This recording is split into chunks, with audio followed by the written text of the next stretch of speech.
आज तुम्हारी सूची में 20 बिंदु हैं, 20 इकाइयां हैं, आइटम हैं। जो सबसे ऊपर है तुमने उसको 100 में से मूल्य दे रखा है 60।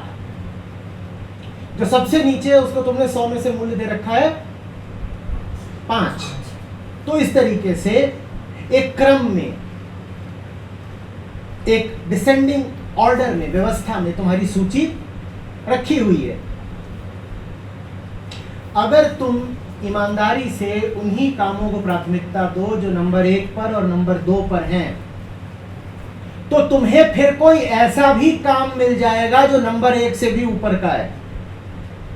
और जब तुम्हें कोई ऐसा काम मिल जाएगा जो नंबर 1 से भी ज्यादा कीमती है, जिसको तुम 60 की जगह 65 मूल्य दे सकते हो, तो नीचे तुम्हारी सूची की जो पूंछ थी वो कटने लगेगी। तुम्हारी सूची नीचे से छोटी होने लगेगी। ऊपर से जो मिल रहा है तुमको उसको कहते हैं प्रसाद, उसको कहते हैं जीवन का अमृत। और नीचे से जो तुम्हारी जिंदगी से कटता जा रहा है उसको कहते हैं त्याग।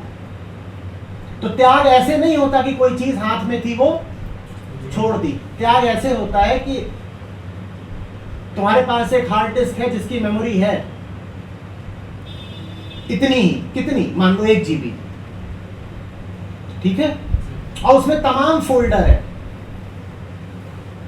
और तुम्हें कुछ मिल गया है बहुत कीमती जो उसमें तुम्हें रखना है। तो उसमें रखने के लिए तुम क्या करोगे? जो चीज सर्वाधिक न्यूनतम मूल्य की है, सबसे कम कीमत की है, उसको तुम डिलीट कर दोगे। ये त्याग है। जिस चीज को जान लिया कि कीमती नहीं है उसको छोड़ दिया, क्योंकि यदि उसको पकड़े रहते तो जो चीज कीमती थी वो अंदर नहीं आने पाती। तो जो लोग उसके साथ लग जाते हैं जिसको उन्होंने सर्वाधिक कीमत दी है, 60 की कीमत दी है, उन्हें जल्दी ही जिंदगी में कुछ ऐसा भी मिल जाता है जो 65 की कीमत का है। क्योंकि 60 का स्वभाव है अवरोहन, आरोहण, वो उठेगा, क्योंकि वो है ही सबसे ऊपर। जो सबसे ऊपर का है वो तुम्हें और ऊपर ले जाएगा। और जब तुम्हें कुछ और ऊपर वाला मिलेगा तो नीचे वाला अपने आप साफ हो जाएगा। फिर उसका तुम्हें ख्याल आना बंद हो जाएगा। तुम कहोगे छोटे मोटे टुच्चे काम है, इनका ख्याल हम करते नहीं। अब ये नहीं होगा कि 30 का काम पकड़ा और 35 वाला याद आ रहा, और 35 वाला जब काम कर रहे थे तो 15 वाला काम तुम्हें चुरा के ले गया। अभी तो ऐसा ही होता है ना, 30 का काम करने निकले तो याद आया कोई 35 का काम था, और 35 की दिशा में चले तो 15 वाला, 8 वाला, 40 वाला, ये सब आए झुंड बना के, और ये तुमको उठा के अगवा करके ले गए। अब तुम जानते ही नहीं हो किधर को जाए, अब तुम 10 दिशाओं में एक साथ जाते हो। आम आदमी की यही दशा है ना, उसको अपनी एक दिशा पता ही नहीं। और एक दिशा अगर मैं तुमसे कहूं कि सत्य की है या परमात्मा की है तो तुम चकरा जाओगे, क्योंकि परमात्मा की तो कोई खास विशिष्ट दिशा होती नहीं। कैसे पकड़ोगे परमात्मा की दिशा? तो इसीलिए मैं तुमसे नहीं कह रहा कि तुम परमात्मा की दिशा चलो, मैं तुमसे कह रहा हूं तुम उस दिशा चलो जो दिशा तुम्हें ईमानदारी से पता हो कि तुम्हारे लिए सर्वाधिक कीमती है। जो तुम्हें पता होगा वो पूरा नहीं होगा, जो तुम्हें पता होगा वो आखिरी नहीं होगा, क्योंकि जो पूरा है और आखिरी है उसका तो पता लग सकता नहीं। मैं नहीं कह रहा कि जिसका मूल्य 100 में 100 है तुम उसकी तरफ चलो, मैं कह रहा हूं तुम्हारी सूची में जो सर्वोपरि है तुम उसकी तरफ चलो। 100 वाले का तुम्हें क्या पता, पूर्ण परमात्मा का तुम्हें क्या पता, पर तुम्हें उसका तो पता है ना जिसको तुम जानते हो कि मूल्य 60 है, और 60 से अधिक मूल्य का फिलहाल तुम्हारे पास कुछ है नहीं। तो तुम्हारे पास और विकल्प क्या है? जिसको तुमने 60 का मूल्य दिशा है दिया है उसकी तरफ चल पड़ो। और जब तुम उसकी तरफ चल पड़ते हो, जिसको तुमने व्यक्तिगत रूप से, जोर देके कह रहा हो, आत्यंतिक तौर पर नहीं, व्यक्तिगत तौर पर जिसको तुमने 60 का मूल्य दिया है, तो चलते चलते तुम्हें वो भी मिल जाता है जिसका मूल्य है 65। और 65 वाला मिला नहीं कि नीचे से कुछ साफ हुआ, ये तो बढ़िया हो गया ना। और फिर 65 की दिशा और चले तो कुछ ऐसा मिल जाएगा जिसका मूल्य है 70। अब 70 वाला मिला नहीं कि पहले 5 वाला साफ हुआ था, अब नीचे से 10 वाला भी साफ हो गया।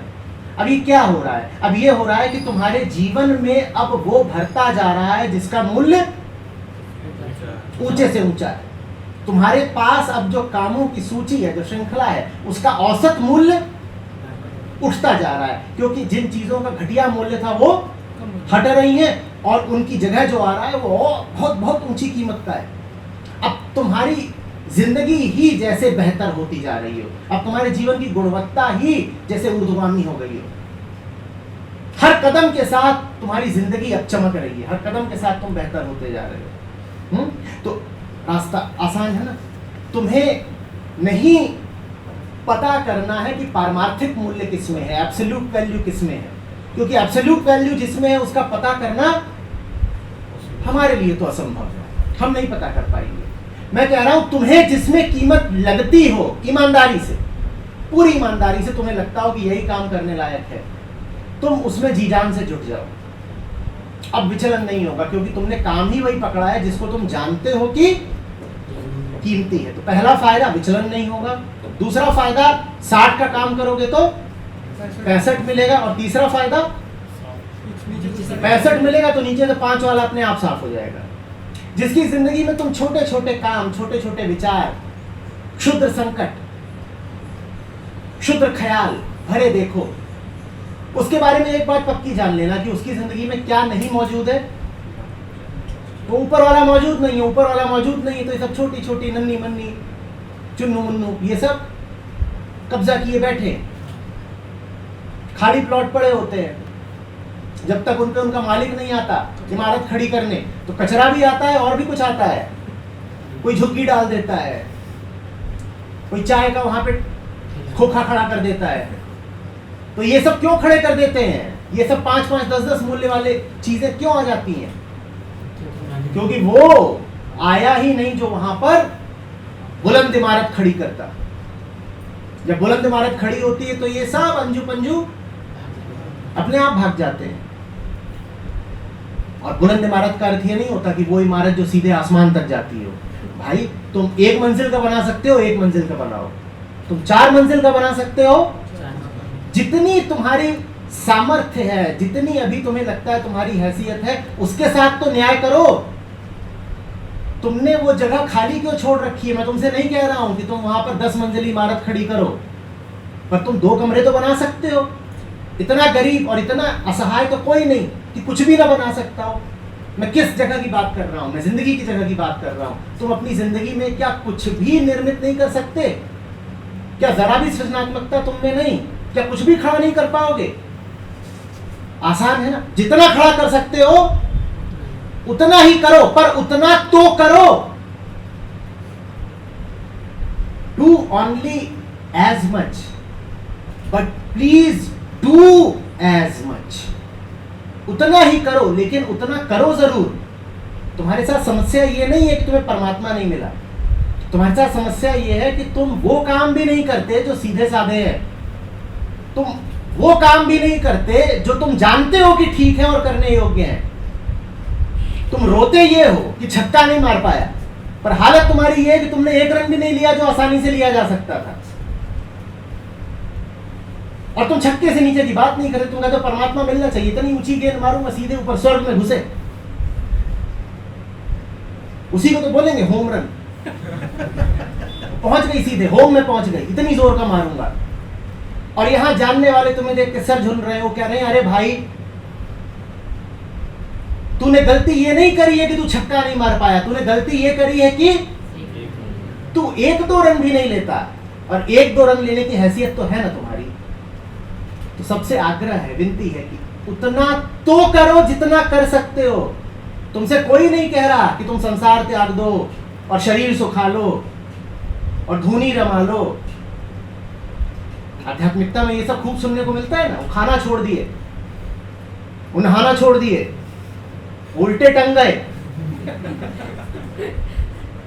वो गुफावासी हो गए, वो फलाहारी हो गए।